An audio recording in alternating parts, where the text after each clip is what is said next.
je vais passer la parole à Nathalie Manet, qui est directrice de projet de territoire, comme ça a été dit, et de transition écologique, dans une échelle de territoire qui est celle d'une agglomération. Donc ce n'est pas des territoires, je dirais, naturels dans lesquels on s'organise, c'est des territoires déjà périmétrés. Et des caractéristiques peut-être que tu vas nous indiquer tout de suite, Nathalie. Une agglo Maubeuge-Val de Sambre, ça parle d'une ville et ça parle d'un territoire et d'un environnement. Alors le PAT, c'est le projet alimentaire territorial de l'Avesnois. Alors la particularité de ce projet alimentaire territorial, alors si je ne m'abuse, il y en a une 50aine en France. Je regardais ce qu'il y a juste après. C'est qu'en fait la particularité au niveau de l'Avesnois, donc petite info au niveau du bio, dans la région c'est dans l'Avesnois qu'il y en a le plus, parce que sur 10 hectares cultivés dans l'Avesnois, il y en a un en bio. Voilà. Donc en fait on connaît l'Avesnois effectivement pour son maroilles, on a la chance d'avoir un parc naturel régional qui en fait existe depuis 1998, qui s'est battu tout au début sur la réinstallation des haies bocagères. Donc on les prenait pour des fous, mais en fait maintenant on se rend compte que leur action est bénéfique. Et il s'étale donc sur 142 communes. Au niveau de l'agglomération de Maubeuge, nous on en a 43 des communes. Donc 43 communes, à peu près 125 000 habitants, avec un territoire avec 3 zones urbaines et 27 communes rurales. Donc avec des questionnements qui sont aussi partagés avec les autres agglomérations de l'arrondissement. Et en fait, nous sommes donc 4 agglomérations et c'est le parc naturel régional qui coordonne les actions au niveau du projet alimentaire territorial sur nos 4 EPCI, établissements publics de coopération intercommunale. La particularité de l'Avesnois, c'est qu'on est très rural et en même temps on a 2500 km de cours d'eau. Donc ça veut dire qu'on a notamment en gestion très serrée avec l'État la surveillance au niveau d'une des plus grosses, une nappe phréatique au niveau de Vieuxrans. Donc on a un travail spécifique avec l'agence de l'eau et l'État sur justement le taux et la qualité des intrants qui peuvent affecter justement cette nappe phréatique. Donc un PAT, c'est quoi ? C'est le fait de pouvoir réunir autour d'un projet pour une meilleure alimentation toutes les parties prenantes. Donc on est effectivement, ce graphique est assez clair là-dessus, c'est qu'on est sur la partie économie alimentaire, on est sur l'accessibilité sociale aussi, on va y revenir, la partie culturelle gastronomique, voilà. Je suppose que vous avez peut-être vu les dernières campagnes de l'Office de tourisme de l'Avesnois qui sont assez rigolotes sur la base, ne venez surtout pas, vous allez aimer. L'urbanisme, l'aménagement du territoire, voilà, parce qu'on parle aussi ZAN, on parle beaucoup de choses. Nutrition santé, qui est le gros point principal, et bien sûr la partie environnement.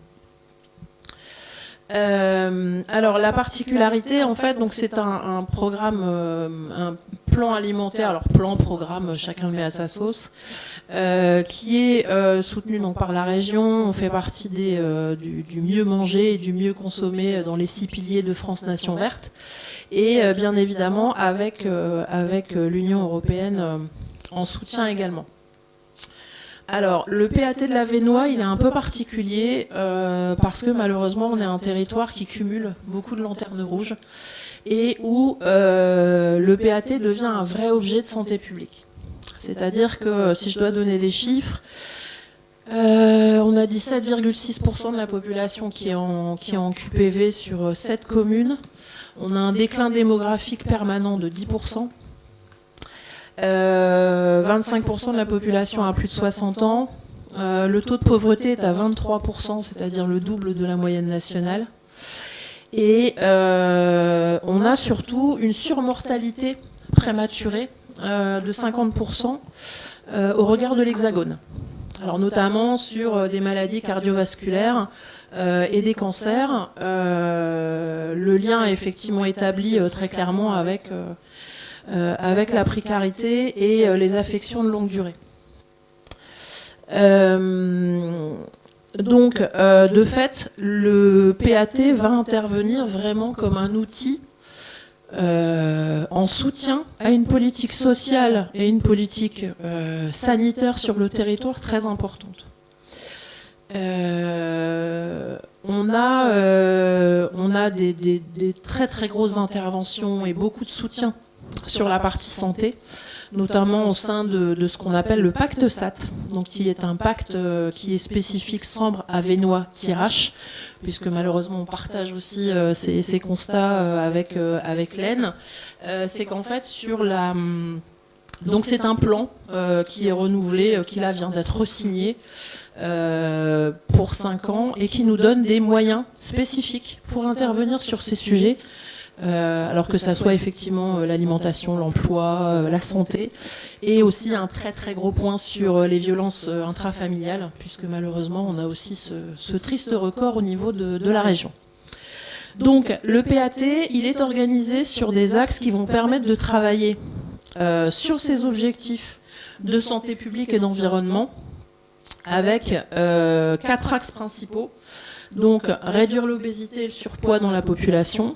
Ensuite, augmenter l'activité physique et diminuer la sédentarité, améliorer les pratiques alimentaires et les apports nutritionnels, et réduire la prévalence des pathologies nutritionnelles. Pour ça, on a quelques actions. On va agir sur la restauration collective au niveau des communes, par l'intermédiaire de tout ce qui est favorisé au niveau de la loi Egalim. On va travailler pour aider les entreprises et les filières locales à s'implanter et à se développer. Là, par exemple, Maubeuge vient d'ouvrir ses grandes halles qui fonctionnent très bien, où on a des produits locaux à bas prix. Et vraiment, c'est un vrai plaisir d'aller faire ses courses là-bas en semaine. On a un gros travail éducation et prévention. Donc ça, on le verra avec l'association L'Essence du Goût, qui fait un magnifique travail sur le territoire et qui a rendu récemment une étude sur la précarité alimentaire qui est vraiment extrêmement intéressante. Et puis bien sûr, l'axe de réduction des déchets sur lequel on avance. On s'est rendu compte que 30% de la surmortalité sur le territoire serait évitable si on avait un vrai plan liant santé et alimentation. Donc pour nous, la marge de progression, elle est énorme. Elle est vraiment super, super importante. Et tout ce qui est apporté au niveau du PAT doit aller dans ce sens, en fait. Travailler sur tous les âges, travailler principalement à l'école aussi, mais pas que. Des suivis de cohortes de publics en difficulté pour les accompagner par des nutritionnistes, par des médiateurs sociaux. Comme je le disais, en fait, moi j'ai bossé 17 ans sur la métropole lilloise, entre autres, et en arrivant à Maubeuge, j'ai découvert la pauvreté en milieu rural, et c'est d'une violence sans nom, en fait. On est sur un territoire qui nécessite qui n'a pas le choix et qui le fait très naturellement d'être solidaire au niveau de ses différentes politiques publiques. Parce que de toute façon, s'il n'y a pas ça, ça fonctionne pas, ça tient pas. Donc cette solidarité au niveau public, elle est déjà en place depuis longtemps. Donc là, effectivement, je disais le lien avec la santé publique. Donc on a donc là un nouveau PAT pour 2025-2030 avec des objectifs qui sont toujours ceux que j'ai donnés tout à l'heure, avec notamment une orientation principale qui est promotion de l'activité physique et de l'alimentation équilibrée. Donc je reviens sur l'association d'Essence du Goût qui effectivement a une action relais entre les professionnels et les habitants pour faire de la prévention avec des actions qui sont vraiment des actions d'éducation au goût et de connaissance de l'environnement proche. La plupart des gens ne savent pas dans l'Avesnois qu'en fait ils ont tout pour bien se nourrir à pas loin de chez eux en fait. Donc vraiment, il y a aussi cette connaissance d'un territoire et cette connaissance de la simplicité à pouvoir faire les choses par cet intermédiaire. Bien évidemment, on est sur des actions qui sont intégrées au programme national pour l'alimentation, avec un soutien appuyé de la DRAF et du Haut Conseil de lutte contre la pauvreté, avec des expérimentations spécifiques sur notre territoire. Alors ça, c'est le projet de légumerie, puisqu'on a les ateliers du Val de Sambre, qui est un ESAT, qui ouvre à partir de janvier une légumerie. Donc ça, pour nous, c'est une petite révolution. C'est-à-dire que, pour l'instant, ce que les enfants mangent à la cantine est produit pas loin, part à Lille pour être transformé, repart sur Cambrai pour être mis en sachet, et revient dans l'assiette des gamins. Voilà. Donc nous, l'objectif, c'est de faire en sorte que ce circuit soit concentré sur notre territoire, et qu'il soit aussi promoteur d'emploi. Voilà. Donc cette légumerie, elle a encore un plan d'action à consolider, mais elle va ouvrir. Et elle a un objectif de 600 tonnes de traitement de légumes par an. Voilà.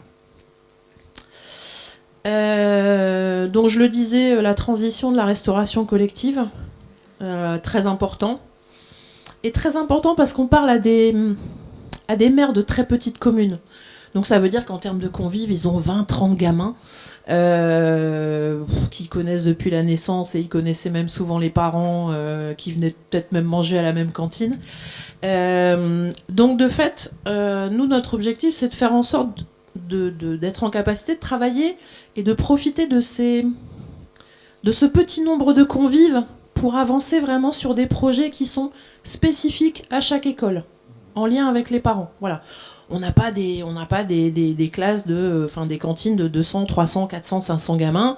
À chaque fois, c'est vraiment, donc c'est le travail aussi qu'on peut faire, c'est de la dentelle en fait. Mais voilà, ramener les parents à avoir cette alimentation plus qualitative sur le territoire. Donc ça, c'est le projet Mieux manger pour tous. Et puis, donc, bien évidemment, la précarité alimentaire, qui est le sujet numéro 1. Malheureusement, des exemples, on en a trop sur le mal manger, sur l'incapacité à manger, sur le fait de ne pas pouvoir s'approvisionner aussi, parce qu'il y a des vraies questions de mobilité. Et que quand on est dans un petit village, qu'on n'a pas de moyens de locomotion, comment on fait ses courses ? Voilà, ça c'est la question aussi. Donc travailler aussi lutter contre cette précarité alimentaire en travaillant sur la mobilité également. Je passe. Alors, la sécurité sociale alimentaire. Alors, on m'a dit, surtout, tu dis pas sécurité sociale alimentaire. Ça se fait pas, il faut dire caisse commune de l'alimentation. Alors je dis, oups, je me suis trompée. C'est la caisse commune de l'alimentation.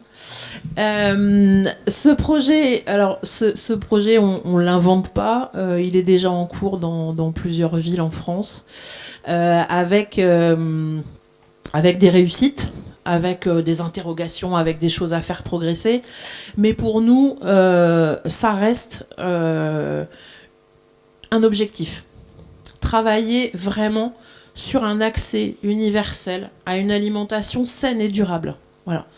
Et le mot universel, il doit vraiment prendre tout son sens. C'est-à-dire que...